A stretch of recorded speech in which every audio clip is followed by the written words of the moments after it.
बाबा साहेब अमर रहे, बाबा साहेब अमर रहे, महात्मा फूले अमर रहे, छत्रपति साहू जी महाराज अमर रहे। जय भीम, जय भारत, धन्यवाद।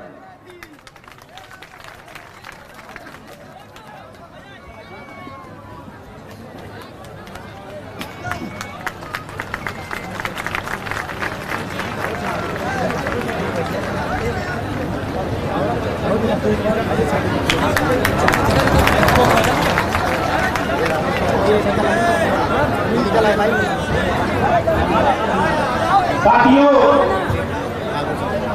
अब मैं चाहूंगा जिनका आप सब लोग बेसब्री से इंतजार कर रहे थे, युवा दिनों की धड़कन,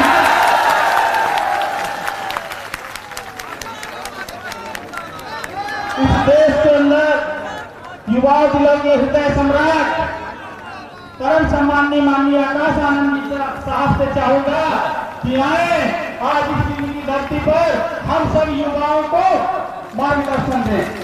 परम सम्माननीय माननीय आकाश आनंद साहब।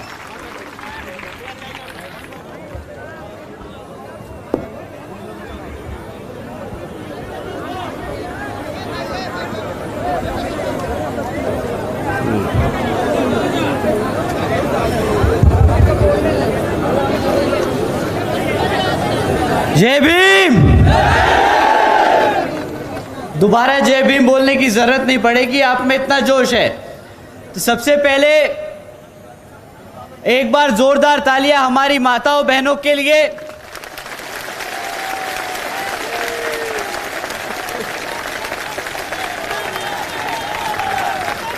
हमारी माताएं बहनें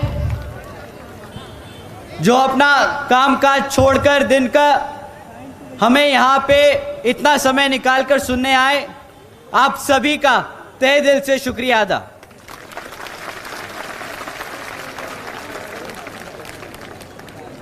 एक बार जोरदार तालियां हमारे सभी बड़े बुजुर्गों के लिए।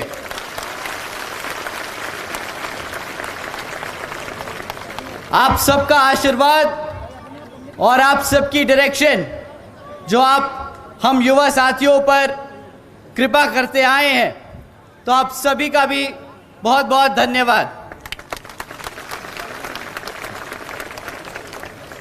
एक बार जोरदार तालियां हमारे सभी युवा साथियों के लिए।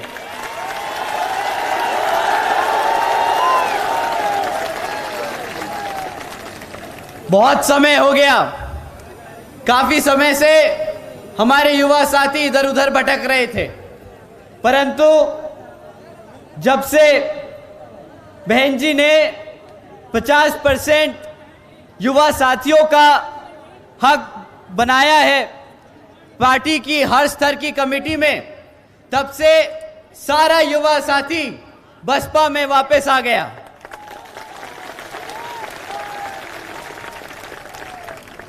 एक बार जोरदार तालियां हमारे गायकों के लिए।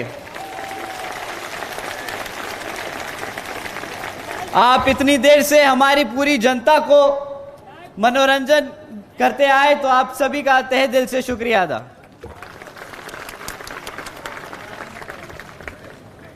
साथियों, सबसे पहले मैं अपने सभी संतों, गुरुओं, जिसमें खासकर महात्मा ज्योतिबा फूले, बिरसा मुंडा जी, छत्रपति साहू जी महाराज, नारायण गुरु, तांत्या भील मामा जी, पेरियार रामास्वामी जी, बाबा साहब डॉक्टर भीमराव अंबेडकर जी एवं मान्यवर साहब श्री काशीराम जी को नमन करता हूं।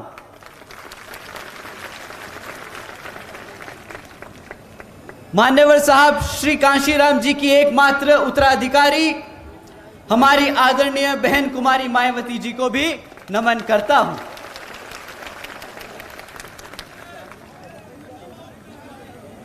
देश के सबसे बड़े प्रदेश उत्तर प्रदेश की 4 बार मुख्यमंत्री, लोकसभा व राज्यसभा की कई बार सदस्य रही, आदरणीय बहन कुमारी मायावती जी, जिन्होंने अपने सभी एससी, एसटी, ओबीसी एवं अल्पसंख्यक समाज के साथ साथ सर्व समाज में से गरीबों और कमजोरों के लिए अपना पूरा जीवन समर्पित किया। साथियों, मुझे गर्व है कि मुझे ऐसे महान नेता के नेतृत्व में काम करने का मौका मिल रहा है। मैं आदरणीय बहन कुमारी मायावती जी का हार्दिक अभिनंदन और आभार व्यक्त करता हूं। साथ ही साथ आज यहां मंच पर मौजूद हमारे सभी बड़े छोटे पदाधिकारी और सभी कार्यकर्तागण का भी मैं तहे दिल से धन्यवाद करता हूं कि आप सब ने इतनी मेहनत से इस प्रोग्राम को सफल बनाने में अपना पूरा मन, तन और धन लगा दिया। तो आप सभी का भी बहुत बहुत धन्यवाद। साथियों, मैं अपनी बात शुरू करने से पहले बाबा साहब डॉक्टर भीमराव अंबेडकर जी की एक बात बताना चाहूंगा। जब बाबा साहब डॉक्टर भीमराव अंबेडकर जी ने संविधान लिखना चाहा, तो वो उन्होंने इस मंशा से लिखना चाहा कि वो एक समता मूलक समाज की स्थापना करना चाहते थे। उन्होंने लोकतंत्र की कुछ इस तरह व्याख्या की थी। मैं अंग्रेजी में बोलूंगा, उसके बाद इसको हिंदी में समझाऊंगा। A form and a method of government whereby revolutionary changes in economic and social life of people are brought about without bloodshed। साथियों, बाबा साहब के विचारों का भारत कुछ इस तरह होता। साथियों, जहां पर स्कूलों में बच्चों के बीच भेदभाव ना हो, वैसा है बाबा साहब के विचारों का भारत। साथियों, जहां पर महिलाओं पर अत्याचार ना हो, वैसा है बाबा साहब के विचारों का भारत।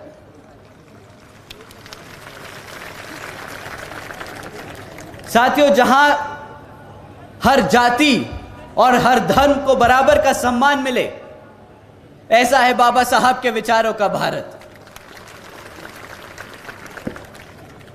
परंतु दुख तो इस बात का है साथियों कि हमारे एमपी में बीजेपी की सरकार संविधान के हिसाब से नहीं, कुछ लोग, मनुवादी लोग जो इस तरह की सोच रखते हैं, उनके हिसाब से चल रही है। साथियों, आप सब श्रीमती भारती कसडेकर जी के बारे में जानते हैं कि किस तरह उनके परिवार के साथ, उनके परिवार के 5 सदस्यों के साथ यहां पे बेदर्दी से उनके 5 सदस्यों की हत्या कर दी गई थी। साथियों, हैरानी की बात यह नहीं कि उनके परिवार के 5 सदस्यों की हत्या कर दी गई। यहां पर हत्या होना अब आम बात हो गया है। परंतु हैरानी की बात यह है कि जब भारती जी 200 किलोमीटर पैदल चलकर अपने ही जाति के गवर्नर जी से मिलने आई, मदद मांगने आई, तो गवर्नर साहब ने उनसे मिलने से ही इनकार कर दिया। साथियों, इस मनुवादी सोच रखने वाली सरकार में लोग ऐसे हैं कि चाहे उनकी जात और धर्म आपसे मिलती हो, परंतु उनकी सोच आज भी उन मनुवादी लोगों की तरह है। साथियों, जिस सरकार में अपने ही समाज के लोग मदद करने से इनकार कर दे, वो सरकार के बारे में आप सब बखूबी जानते हैं। साथियों, आप लोगों ने रामजी लाल अहिरवार के बारे में भी सुना होगा कि किस तरह दो मनुवादी सोच रखने वालों ने उनकी मार मार के पीट पीट कर हत्या कर दी। और किस बात पर उनकी हत्या कर दी? इस बात पर कि उन्होंने उन्हें माचिस देने से इनकार कर दिया। साथियों, यह शासन है इस बीजेपी की सरकार का, जहां पर हमारे समाज बिल्कुल भी सुरक्षित नहीं। अभी 8-10 दिन पहले की बात है, आप सबने सुना होगा कि किस तरह एक 15 साल की बच्ची का बलात्कार कर उसे उज्जैन की सड़कों पर फेंक दिया मरने के लिए। साथियों, ये सिर्फ कुछ घटनाएं हैं उन 16,900 में से, जिनके आज भी परिवार उस दर्द से गुजर रहे हैं जिसका मैं दुख शब्दों में बयान नहीं कर सकता। साथियों, इन कांग्रेस और बीजेपी वालों की अगर मैं दोनों शासनकाल के दिन मिला दूं, तो हमारे समाज के खिलाफ अत्याचारों की घटनाओं के किस्से इनके शासनकाल के दिनों से भी ज्यादा हो जाएंगे। पर साथियों, अब समय आ गया है इन सब को उल्टा जवाब देने का। कमलनाथ जी और शिवराज जी को बताने का कि हम पिछले 5 साल में कुछ भी नहीं भूले हैं, और अब जब आप हमारे बीच में आएंगे तो हम आपको बता बता के याद दिलाएंगे कि किस तरह हमारे 16,000 से ज्यादा परिवारों के साथ जो अत्याचार का हुआ है, उसका बदला हम यहां मध्य प्रदेश की हर एक विधानसभा पर बसपा का परचम लहरा कर लेंगे।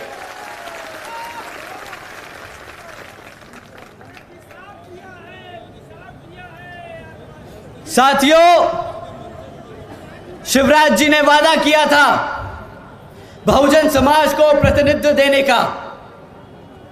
साथियों, शिवराज जी ने वादा किया था हर वर्ष 10 लाख नौकरी देने का। उन्होंने वादा किया था कि हर सरकारी कॉलेजेस में मुफ्त शिक्षा देने का। पर आज यहां आप सबके बीच में खड़े होकर मैं पूछता हूं, इनमें से कितने वादे पूरे हुए?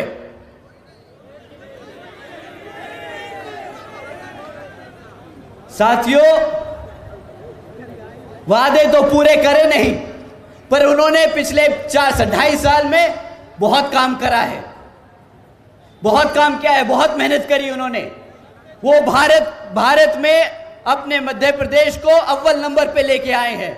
आप लोगों को पता नहीं, मैं बताता हूं।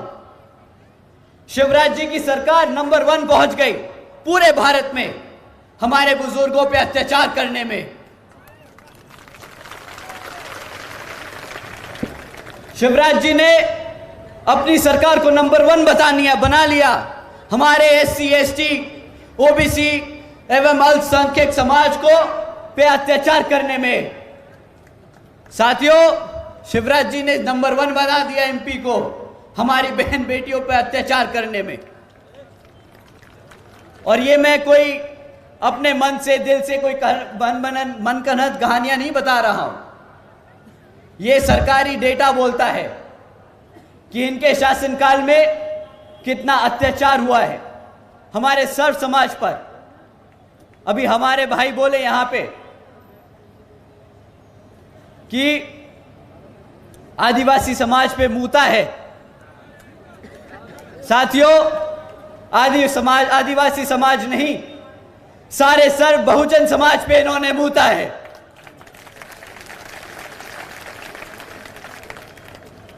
इसका जवाब अब आपको देना होगा। इस बारी जब ये आपके बीच में आए तो पूछना नहीं कि आपने क्या काम किया, पलट के बताना कि भाई साहब आप आए तो जरूर हैं, पर अब आपके जाने का समय आ गया है।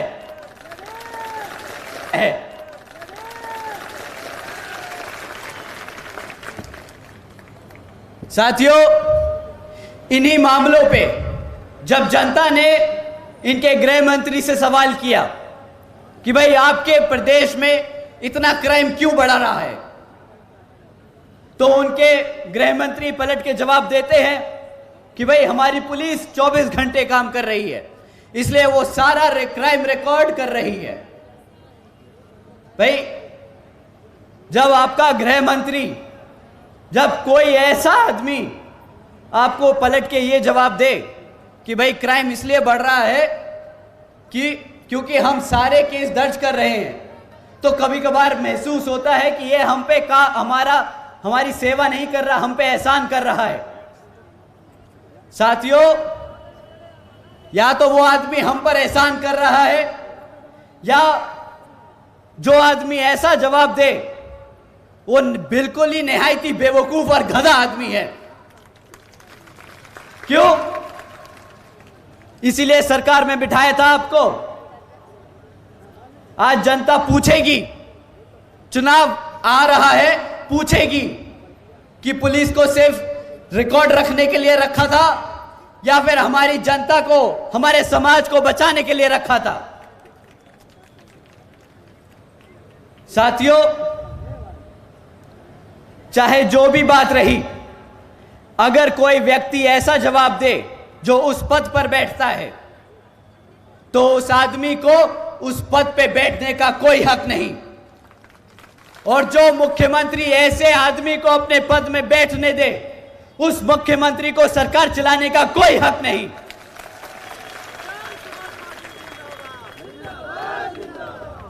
तो साथियों, आज इन्हीं हरकतों की वजह से बीजेपी को अपने केंद्र मंत्री चुनाव में उतारने पड़ रहे हैं। पर शायद वो भूल गए हैं कि बसपा ने यहां पर 2 बारी मुख्यमंत्री को हराकर वापस भेजा है, तो ये केंद्र मंत्री आपके सामने क्या कर पाएंगे। साथियों, अगर बीजेपी अपने 2.5 साल में इतनी तरक्की कर पाई है तो कांग्रेस कुछ कम नहीं।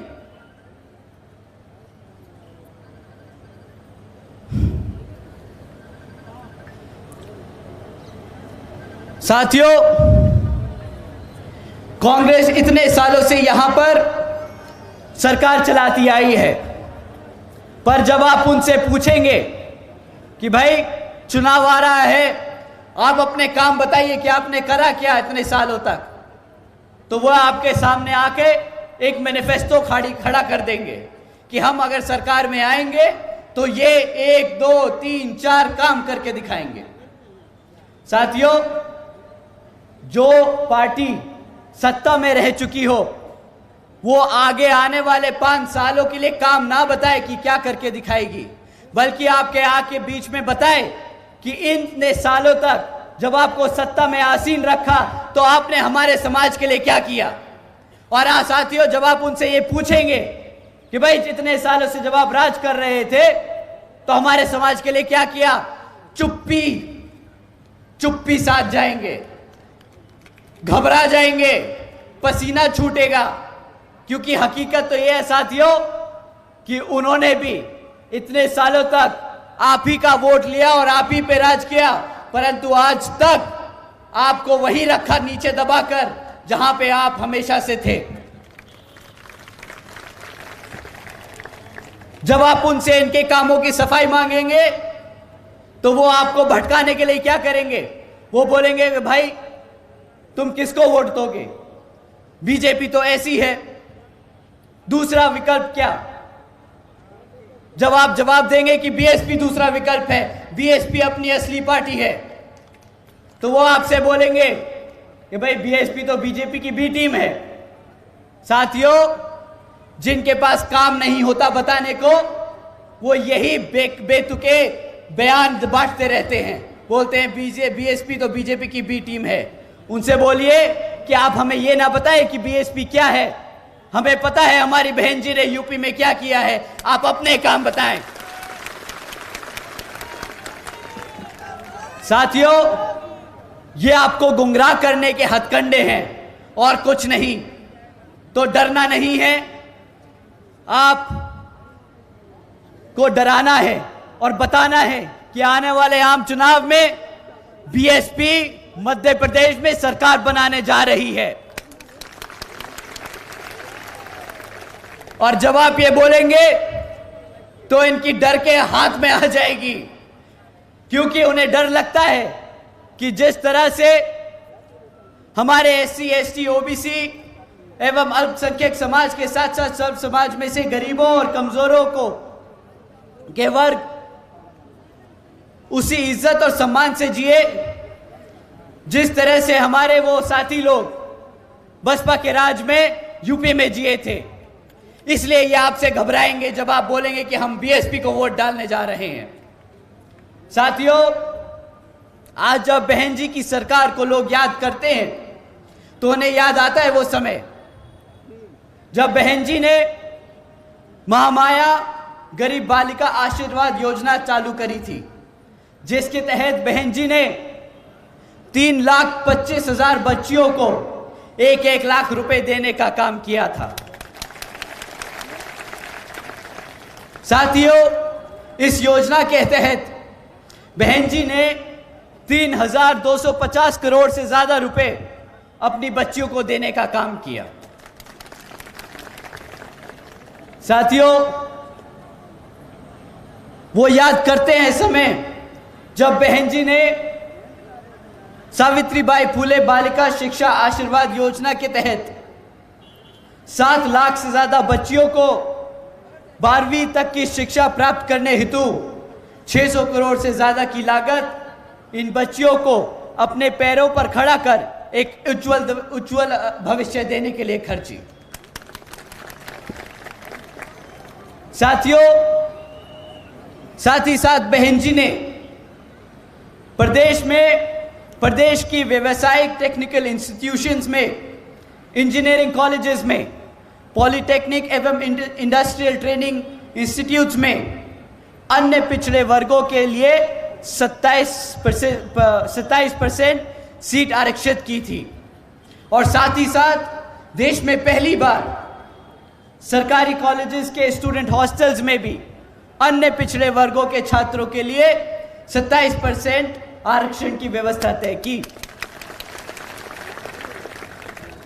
साथियों, बहन जी ने सरकारी नौकरियों के साथ साथ सरकारी ठेकों में भी आरक्षण की व्यवस्था तय और लागू की।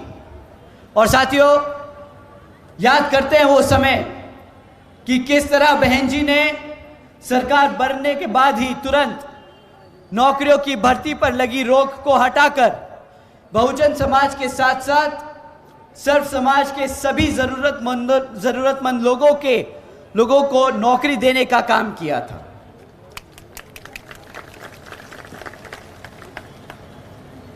साथियों, बहन जी ने कृषि एवं संबंधित कार्यों में मिनिमम वेजेस को 55 रुपए से बढ़ाकर 100 रुपए प्रतिदिन कर दिया था।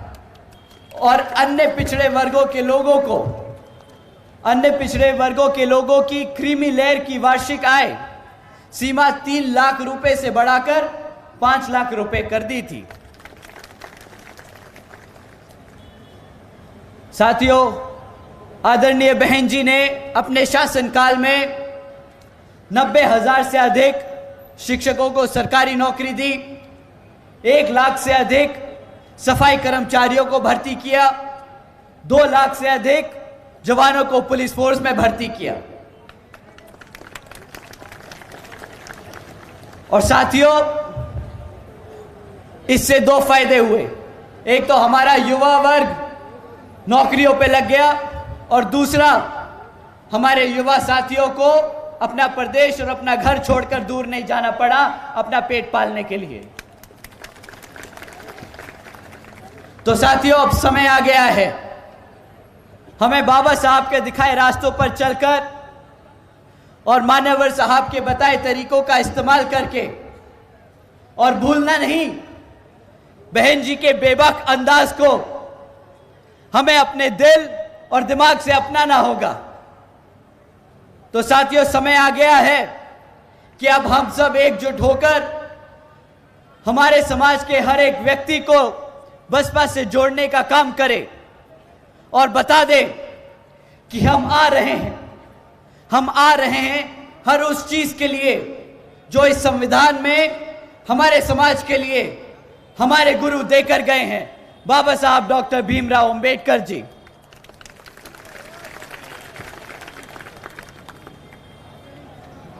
साथियों, इन्हीं कुछ बातों को ध्यान में रखकर इस बारी बीएसपी ने जीजीपी के साथ गठबंधन करने का निर्णय लिया है और यहां पर चुनाव हम मिलकर ही लड़ेंगे। तो मैं आप सभी से अपील करता हूं कि इस विधानसभा आम चुनाव में आप सब बसपा और जीजीपी को वोट डालकर यहां पर सरकार बनाने का काम करेंगे।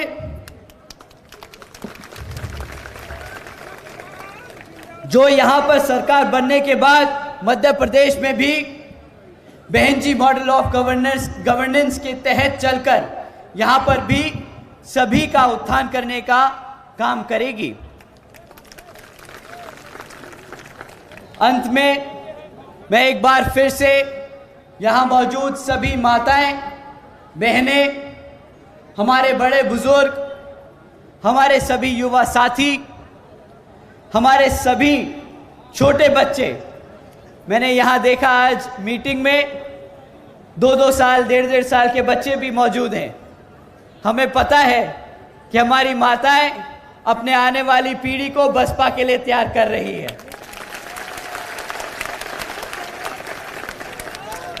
और दिल खुश होता है देखकर कि मुझे एक युवा, सबसे पहले एक युवा कार्यकर्ता और बहन जी के आशीर्वाद से आपके बीएसपी का नेशनल कोऑर्डिनेटर बनाने का काम किया और आप सबके बीच आके लगा कि मुझे एक कार्यकर्ता को इससे बढ़िया साथी कभी नहीं मिल सकते थे।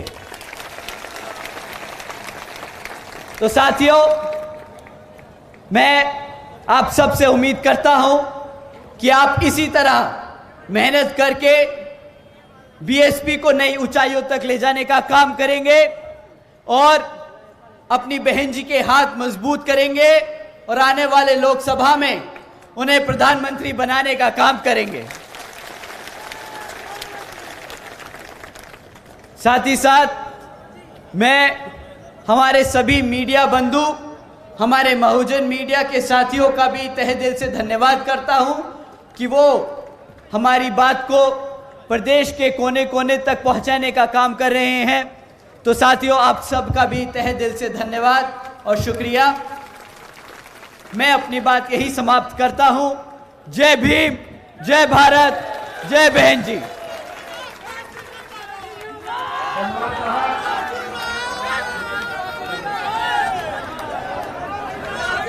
साथियों, आप लोग शहर से बढ़ जाए। अब मैं चाहूंगा कि हमारे सिवनी से चलकर आदिवासी भाई माननीय साहब के सामने कुछ अपना एक हमारा नहीं है, अपनी कला की प्रस्तुति करें। हमारे सिवनी के साथी जो भी आए हैं, स्टॉप कर दिया।